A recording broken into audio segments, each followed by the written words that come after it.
Shalom, saya akan menyampaikan khotbah pengajaran dengan judul Langit Baru dan Bumi Baru. Kita baca Wahyu 21 ayat 1 sampai 4, demikian bunyinya. Lalu aku melihat langit yang baru dan bumi yang baru, sebab langit yang pertama dan bumi yang pertama telah berlalu, dan laut pun tidak ada lagi. Dan aku melihat kota yang kudus, Yerusalem yang baru, turun dari sorga, dari Allah, yang berhias bagaikan perempuan, bagaikan pengantin perempuan yang berdandan untuk suaminya. Lalu aku mendengar suara yang nyaring dari tahta itu berkata, lihatlah, kemah Allah ada di tengah-tengah manusia, dan ia akan diam bersama-sama dengan mereka. Mereka akan menjadi umatnya, dan dia akan menjadi Allah mereka. Ayat 4, mari kita baca bersama-sama. Dan ia akan menghapus segala air mata dari mata mereka, dan maut tidak akan ada lagi. Tidak akan ada lagi perkabungan atau ratap tangis atau duka cita, sebab segala sesuatu yang lama itu telah berlalu. Amin. Kita hidup dalam satu dunia yang semakin hari semakin tua. Sumber-sumber alam makin lama makin menipis dan akan segera habis. Kita juga mendengar bencana-bencana alam seperti gempa bumi, angin tofan, itu makin hari makin sering melanda. Dan juga skalanya menjadi lebih besar dan menjadikan manusia khawatir dengan situasi yang ada. Pemanasan global terjadi di mana-mana. Es di kutub utara atau selatan banyak yang mencair. Dan bumi akan semakin panas. Krisis pangan menghantui dunia. Karena yang bisa dipanen karena perubahan cuaca makin terbatas. Sedangkan manusia makin lama makin banyak. Saya merasa salah satu yang akan menjadi hal yang sangat berharga di masa yang akan datang adalah air, saudara. Karena air makin lama makin menipis dan sulit untuk didapat. Dan karena itu adalah kebutuhan pokok manusia, maka dunia nanti akan berperang, jangan-jangan gara-gara rebutan air. Dalam situasi yang tampaknya suram ini, kita mulai berpikir, apa yang Tuhan akan lakukan khususnya bagi orang yang percaya? Tidakkah dia mau terlibat karena dia juga mengasihi alam ciptaan yang merupakan karyanya sendiri. Nah, disinilah kita mau belajar tentang janji Tuhan mengenai langit baru dan bumi baru. Kalau saudara baca di dalam Alkitab kita, maka Kejadian pasal pertama dan kedua itu menceritakan bahwa Allah menciptakan alam semesta yang sempurna tanpa dosa. Dan kemudian dia menaruh Adam dan Hawa di Taman Eden. Taman yang sangat indah untuk mengusahakan dan memelihara taman itu. Saya percaya semua yang diciptakan Tuhan baik. Dan Tuhan ingin meletakkan kita di tempat-tempat yang terbaik dengan rencana yang terbaik. Karena dia cinta kita, umat ciptaan. Tetapi saudara, Kejadian 3 menceritakan tentang kejatuhan manusia ke dalam dosa. Karena manusia melanggar ketetapan Allah, menerima tawaran iblis. Dan kalau saudara baca dalam Alkitab, Kejadian pasal 3, sejak kejatuhan manusia dalam dosa sampai akhir zaman, seperti yang dicatat dalam Wahyu pasal 20. Semuanya itu berada dalam konteks dosa. Dosa yang merusak ciptaan Allah, dosa yang merusak manusia. Sehingga manusia hidup penuh dengan kejahatan, kekerasan. Mereka mengalami sakit, penyakit, bahkan kematian. Tetapi saudara, ada janji yang luar biasa dari Wahyu 21 sampai 22. Karena Tuhan akan memperbaharui kembali alam semesta ini seperti semula waktu dia menciptakan dan menempatkan Adam dan Hawa di taman yang Eden. Di taman yang indah, Taman Eden. Inilah yang kemudian disebut sebagai langit baru dan bumi baru. Jadi saudara perhatikan, Alkitab kita yang tebal ini hanya 2 pasal pradosa, belum ada dosa. Seluruh pasal yang lain dari Kejadian 3 sampai Wahyu 20 itu ditulis atau menceritakan keadaan manusia ketika berada dalam dosa. Dan hanya 2 pasal yang terakhir yaitu Wahyu 21 dan 22 itu pasca dosa. 2 pasal pradosa, yang terakhir 2 pasal pasca dosa. Seluruh pasal yang lain menceritakan pergumulan manusia dan rencana penyelamatan Allah ketika dia hidup di dalam dosa. Jadi bayangkan saudara-saudara betapa pentingnya Wahyu 21 dan 22 karena menceritakan what next, apa yang Tuhan akan kerjakan. Nah, janji tentang langit baru dan bumi baru bukan hanya ada di dalam kitab Wahyu Perjanjian Baru, tapi sudah dicatat bahkan dalam Perjanjian Lama. Saya bacakan Yesaya 65 ayat 17. Dikatakan, sebab sesungguhnya aku menciptakan langit yang baru dan bumi yang baru.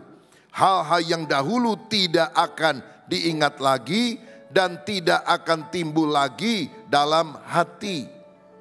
Langit baru dan bumi baru, LBBB, LB3 singkatannya, itu akan diciptakan oleh Tuhan. Dan pada waktu itu orang tidak mengingat-ingat lagi. Gak pernah timbul dalam hati. Gak ada keinginan sedikit pun untuk kembali berada dalam kondisi dunia seperti sekarang ini.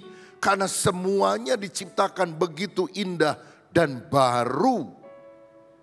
Yang kedua, Yesaya 66 ayat 22 juga menjanjikan hal yang sama. Sebab sama seperti langit yang baru dan bumi yang baru yang akan kujadikan itu tinggal tetap di hadapanku. Demikianlah firman Tuhan, demikianlah keturunanmu dan namamu akan tinggal tetap.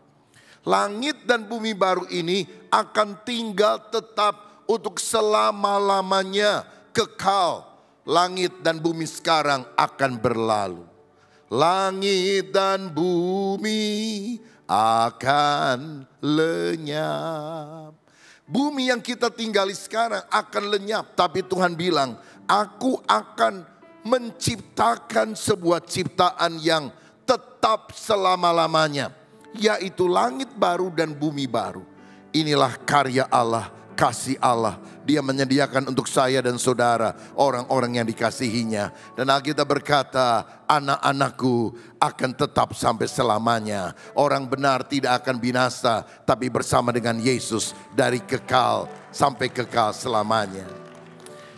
2 Petrus 3 ayat 13 juga mencatat hal yang sama. Saya bacakan dari ayat 12b terlebih dahulu.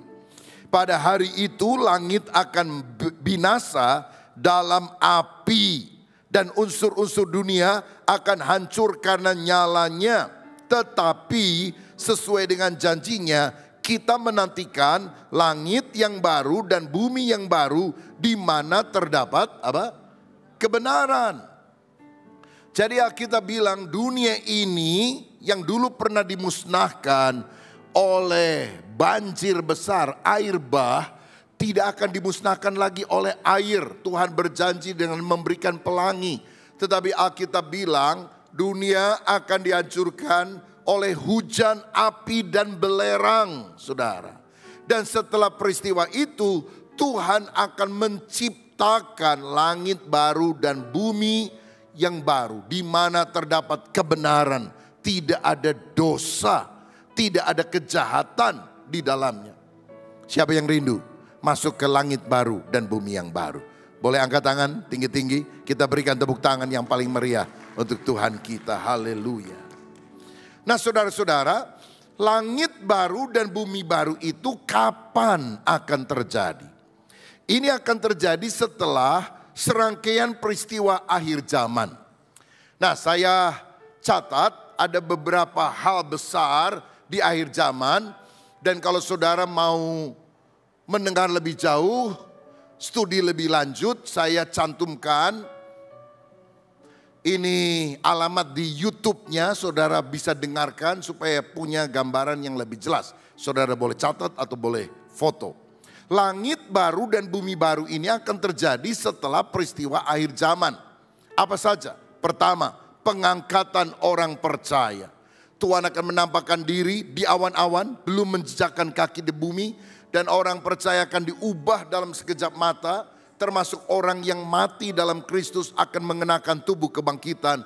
Lalu diangkat menyongsong Tuhan di awan-awan. Saudara bisa lihat YouTube GBI Battle, judulnya pengangkatan di akhir zaman. Atau saudara masuk ke YouTube, tulis saja pengangkatan di akhir zaman, Rubin, begitu ya. Nanti akan muncul. Yang kedua, perang Gog Magog dan perang Harmagedon. Kalau Gog Magog itu utara, selatan, mungkin adalah Rusia, Turki dan sekutunya, menjepit Israel dibantu oleh negara-negara selatan yang ada di bawah. Seperti Sudan, Ethiopia dan sebagainya. Yeskiel 38, 39.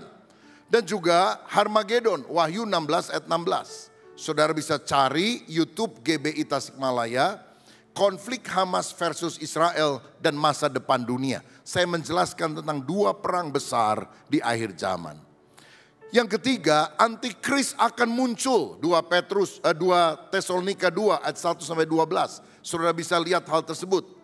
Nah, poin ketiga, keempat dan keenam, yaitu antikris muncul, Yesus datang menjejakkan kaki di bumi, dan pemberontakan terakhir. Itu saudara bisa lihat di YouTube GBI Tasikmalaya, peristiwa besar di akhir zaman. Yang keempat, setelah antikris muncul, menguasai dunia atau berusaha walaupun tidak akan mencapai klimaksnya. Yesus datang menjejakkan kaki di bumi, di Bukit Zaitun. Mengalahkan antikris dan nabi palsu, mencampakkannya ke neraka. Dan orang-orang yang ikut kepada antikris akan dibinasakan. Tapi orang yang tidak ikut kepada antikris boleh masuk di dalam kerajaan 1000 tahun damai. Itu yang dibahas atau peristiwa akhir zaman yang kelima. Kerajaan 1000 tahun di bumi, kerajaan milenium, di mana setan akan diikat 1000 tahun lamanya di jurang maut. Dan Yesus akan memerintah di Yerusalem. Yerusalem yang ada di Palestina sekarang. Dan akan ada masa kemakmuran di seluruh bumi. Saya mau bilang, jangan takut kepada si antikris yang berusaha menguasai bumi.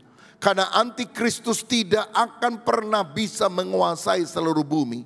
Alkitab berkata, satu-satunya raja yang bisa menguasai seluruh bumi adalah Yesus Kristus. Dia akan memerintah dari Israel, tanah Palestina sekarang. Jadi konflik Palestina hanya mungkin berhenti kalau menurut Alkitab ketika Yesus datang. Dan Yesus akan jadi raja di Palestina, ibu kotanya Yerusalem. Setuju nggak setuju, percaya nggak percaya, Alkitab ngomong begitu. Dan saya lebih percaya kepada Alkitab karena ini firman Allah daripada semua spekulasi politik dari pakar-pakar yang ada di dunia. Nah, kalau saudara mau belajar lebih jauh tentang kerajaan 1000 tahun di bumi, saudara bisa klik YouTube GBI Battle, Kerajaan 1000 tahun. Part 1 dan part 2. Ada 2 khotbah yang saya sampaikan. Saya memberikan tautan YouTube ini supaya saudara punya gambar lebih luas. Karena nggak mungkin dalam 30 menitan saya khotbah tentang seluruh peristiwa akhir zaman. Nah, yang keenam akan ada pemberontakan terakhir. Gog Magog bagian kedua. Karena setan setelah diikat di bawah 1000 tahun di jurang maut akan dilepaskan sebentar Dan dia akan menyesatkan orang-orang yang tidak lahir baru dalam kerajaan 1000 tahun. Situasi sangat nyaman tapi tetap aja itu manusia berontak kepada Allah dan mengikuti setan. Makanya api turun dari langit membinasakan setan dan para pengikutnya. Lalu penghakiman terakhir, tahta putih yang besar akan muncul. Wahyu 20 ayat 7-15. Di mana semua orang yang tidak percaya, yang menolak Kristus akan dihakimi dan dicampakkan ke dalam neraka. Setelah penghakiman terakhir, di mana orang-orang yang tidak mengenal Yesus dimasukkan di dalam neraka, baru yang ketujuh, langit baru dan bumi baru itu muncul. Itu yang saya jelaskan pada hari ini, perihal langit baru dan bumi yang baru. Saudara-saudara, apa itu langit baru dan bumi baru? Langit baru dan bumi baru adalah alam semesta baru yang diubah dan disempurnakan oleh Allah sendiri. Kalau kita baca dalam 2 Petrus 3 ayat 10 dikatakan, tetapi hari Tuhan akan tiba seperti pencuri, pada hari itu langit akan lenyap dengan gemuruh yang dahsyat dan unsur-unsur dunia akan hangus dalam nyala api. Dan bumi dan segala yang ada di atasnya akan hilang lenyap. Jadi apa yang ada di alam semesta, apa yang ada di bumi khususnya, itu akan binasa, hancur karena nyala api. Bumi dan semua yang ada di atasnya akan hilang lenyap. Inilah yang disebut sebagai kiamat.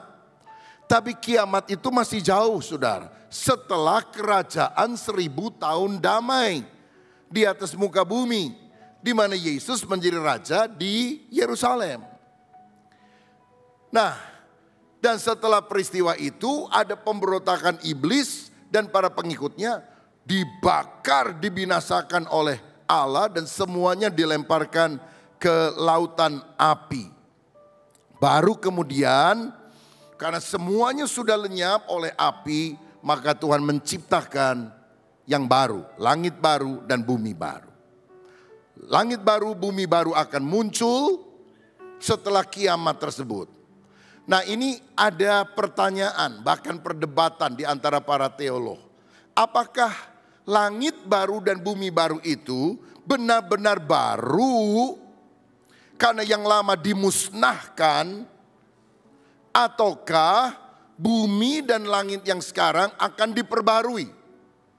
Saudara-saudara, karena kita bilang langit dan bumi akan lenyap. Lenyap itu benar-benar hilang sama sekali, diganti dengan sesuatu yang baru. Nah, kita pada umumnya lebih gampang memahami bahwa itu benar-benar lenyap, diganti dengan sebuah entitas baru. Tetapi kalau kita teliti lebih dalam, kata baru di dalam bahasa Yunani, bahasa asli Alkitab Perjanjian Baru, itu ada dua, neos dan kainos. Neos artinya benar-benar baru, brand new. Sedangkan kainos artinya diperbarui. Saudara punya mobil baru dipakai berapa hari, tabrakan, untung diasuransikan.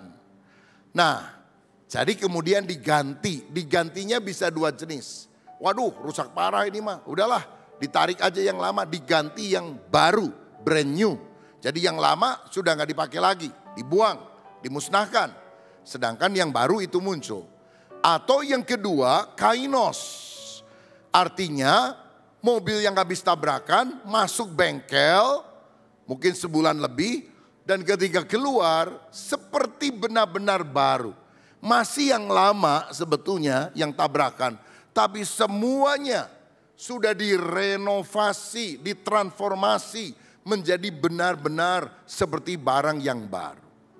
Nah, kalau kita baca tentang langit baru dan bumi baru, 2 Petrus 3 ayat 13, Wahyu 21 ayat yang pertama, kata yang digunakan di sana bukanlah neos, brand new, tetapi kainos.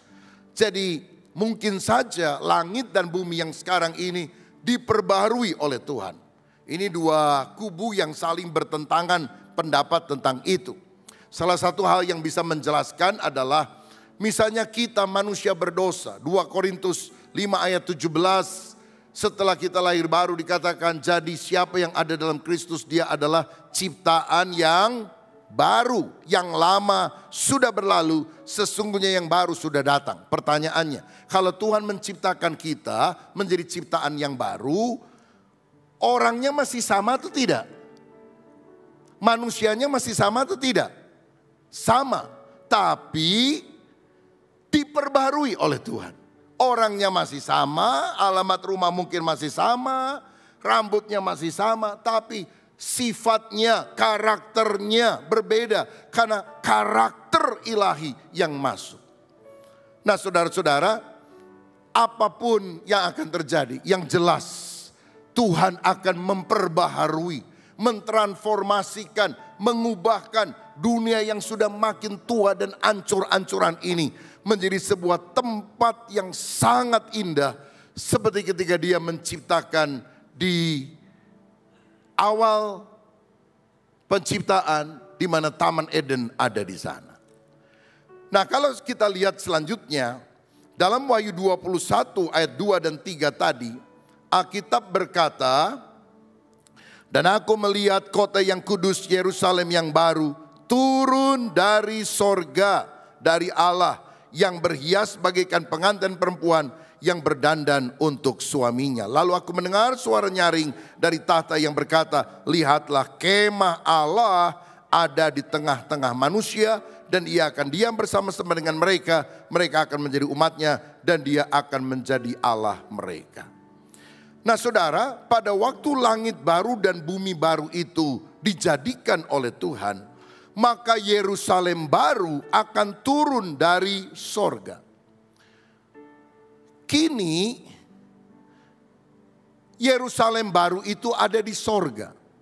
Sorga itu tempat yang ada di atas, kata petunjuk Alkitab. Kalau boleh dibilang, kini sorga itu ada di belakang langit biru. Belakang langit biru, sana ku rindu.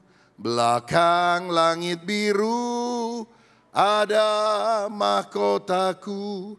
Jadi nanti kita semuanya dan sampai sekarang merindukan sorga di belakang langit biru.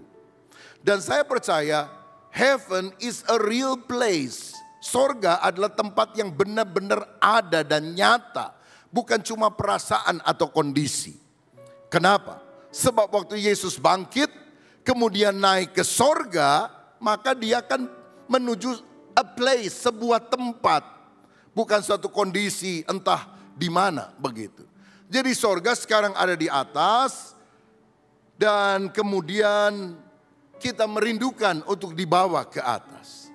Namun Alkitab tadi berkata, kelak pada waktu penciptaan kembali, pembaruan yang dilakukan Allah, Yerusalem baru yang ada di sorga di atas akan turun, akan menyatu dengan bumi yang baru. Alkitab berkata kota ini dibangun oleh Allah sendiri, Ibrani 11 ayat 10 dan 16. Dan ini akan menjadi pusat pemerintahan dunia atau ibu kotanya kerajaan Allah, saudara. Nah, jadi sorga sekarang ada di atas. Tapi nanti sorga Yerusalem baru akan turun ke bumi baru. Dan kita bersama-sama akan tinggal bukan di atas, tapi di bumi baru. Bumi baru bisa juga disebut sebagai sorga. Sorga yang sekarang akan menyatu. Jadilah kehendakmu di bumi seperti di sorga. Akan ada penyatuan. Dan Allah akan tinggal bersama dengan manusia. Bagaimana keadaan di Yerusalem baru atau di langit baru dan bumi yang baru? Yerusalem baru adalah ibu kotanya, LB3 ini. Yang pertama, tempat itu sangat indah. Ayat 2 berkata, seperti pengantin perempuan yang berdandan. Ayat 10 sampai 12 dari Wahyu 21 dikatakan, lalu dalam roh Ia membawa aku ke sebuah gunung yang besar lagi tinggi dan menunjukkan kepadaku kota yang kudus itu, Yerusalem, turun dari sorga dari Allah. Kota itu penuh dengan kemuliaan Allah. Cahayanya sama seperti permata yang paling indah, bagaikan permata yaspis, jernih seperti kristal. Saudara-saudara, jadi tempat itu adalah tempat yang sangat indah. Tembok-temboknya terbuat dari batu-batu permata. Lalu ayat 18, ayat 21 menunjukkan jalannya terbuat dari emas murni bagaikan kaca bening. Emas yang paling murni itu transparan dan hanya bisa kita lihat di sorga saking murninya. Gerbang daripada Yerusalem baru ada 12. Setiap gerbang terbuat dari sebutir mutiara. Kita nggak akan pernah lihat mutiara sebesar seperti yang kita akan lihat di dalam kerajaan sorga. Luas Yerusalem baru, Wahyu 21 ayat 16, adalah 12.000 stadia. Nah ini kadang ada beberapa perbedaan pendapat berapa sih 12.000 stadia itu. Ada yang berpikir bahwa itu adalah 2.400 km panjangnya, lebarnya dan juga tingginya. Tetapi ada juga yang mengatakan bahwa ini 2.400 km persegi kelilingnya. Dan kalau ini memang hitungannya seperti itu, maka panjang dan lebarnya dari 4 sudut masing-masing 600 km, 600 km, 600 km, 600 km. Nanti kita akan lihat berapa ukuran di sana. Besar sekali. Dan itu baru ibu kotanya, bukan keseluruhan bumi barunya. Bentuknya kubus, panjangnya, lebarnya, tingginya sama. Dan itulah bait suci Allah, ruang maha kudus yang pernah ada di tabernakel. Sehingga nanti di langit baru dan bumi baru tidak ada gereja, nggak ada bait Allah. Karena kehadiran Allah di Yerusalem baru, itulah bait sucinya.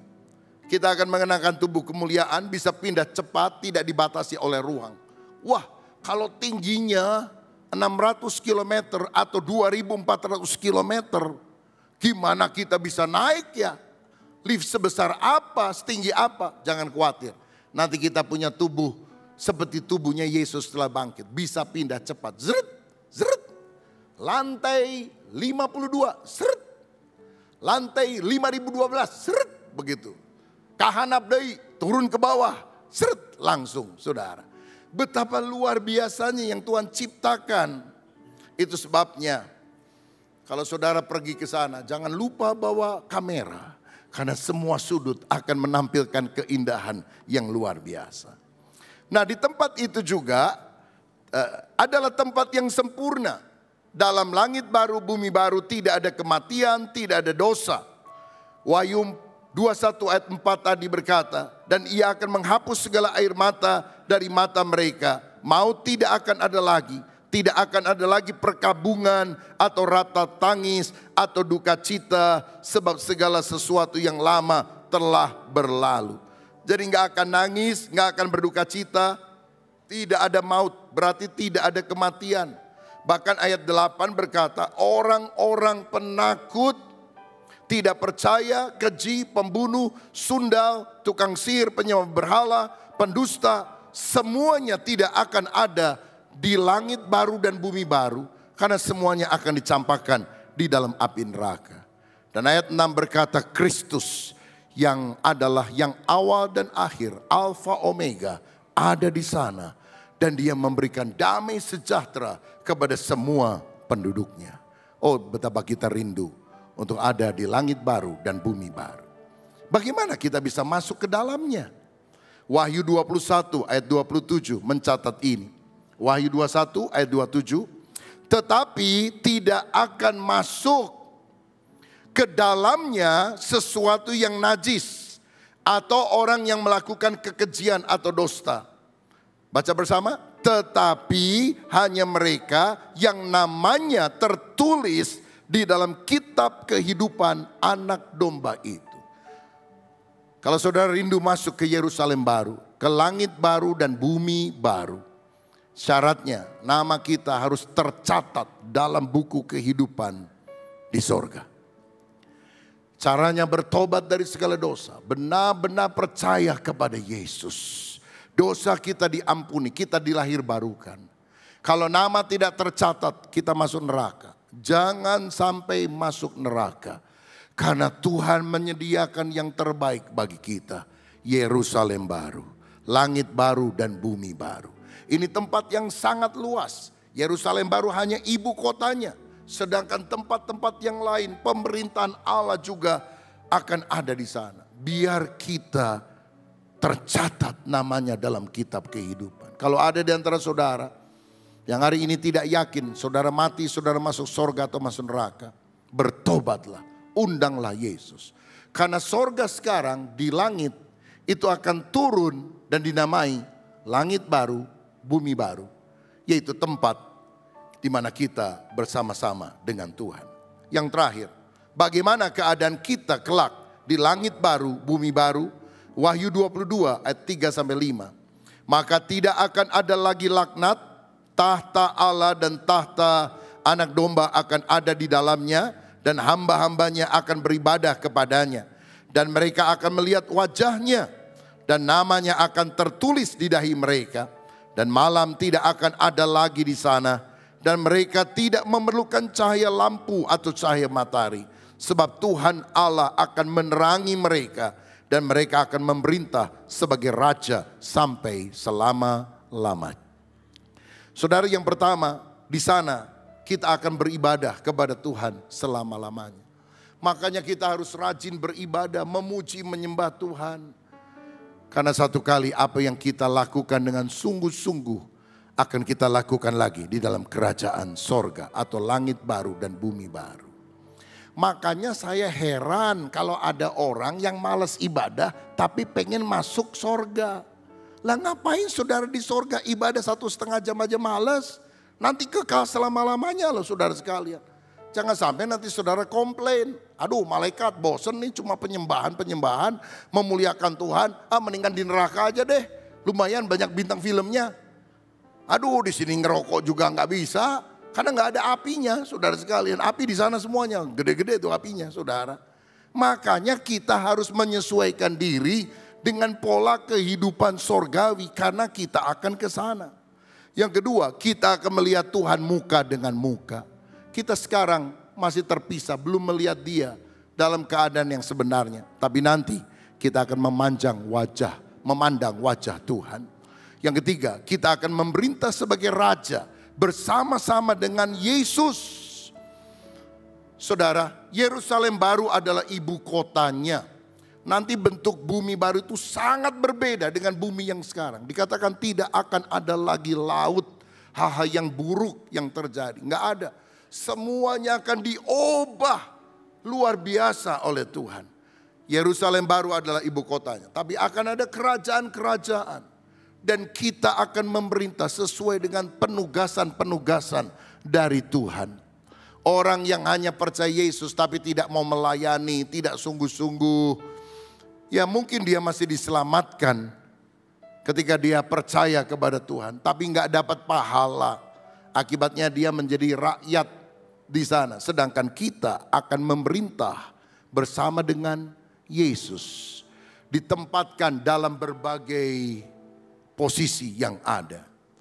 Dan nanti di Yerusalem baru dan juga di langit baru dan bumi baru akan banyak pekerjaan yang kita lakukan tapi tidak ada dosa. Yesaya 65 ayat 21 berkata demikian, mereka akan mendirikan rumah-rumah dan mendiaminya juga, mereka akan menanami kebun-kebun anggur dan memakan buahnya juga. Jadi kita nggak akan tidur-tiduran di sana. Masih bekerja, melayani, memuliakan Allah. Jadi seperti Adam dan Hawa, sebelum dosa masuk, mereka kan bekerja di Taman Eden. Mereka memelihara taman. Kerja itu bukan dosa, saudara. Ya, jadi kita akan melakukan banyak hal di sana. Sebuah kehidupan yang sangat menarik. Tapi nggak ada iri, cemburu, saling menjatuhkan. Nggak ada duka cita, tangisan, kematian. Semuanya tanpa dosa. Dan itu akan menjadi satu tempat yang maha indah. Hanya 2 pasal Alkitab di awal menceritakan keadaan pradosa. Hanya 2 pasal Alkitab di akhir menceritakan keadaan pasca dosa. Di mana dosa belum ada dan yang terakhir dosa tidak akan pernah ada lagi. Saya mau katakan ada pengharapan bagi kita yang beriman kepada Yesus. Karena itu jangan pernah melepaskan iman kepada Kristus. Karena besar pahala yang menanti kita. Saya berdoa, paparan Alkitab hari ini yang merupakan pengajaran, kita tangkap, kita masukkan dalam hati. Sehingga kita bukan euforia, semangat saja. Tapi mengerti janji Allah, ya dan amil. Dia siapkan langit baru dan bumi baru bagi semua orang yang namanya tercatat dalam buku kehidupan. Tuhan Yesus memberkati kita sekalian.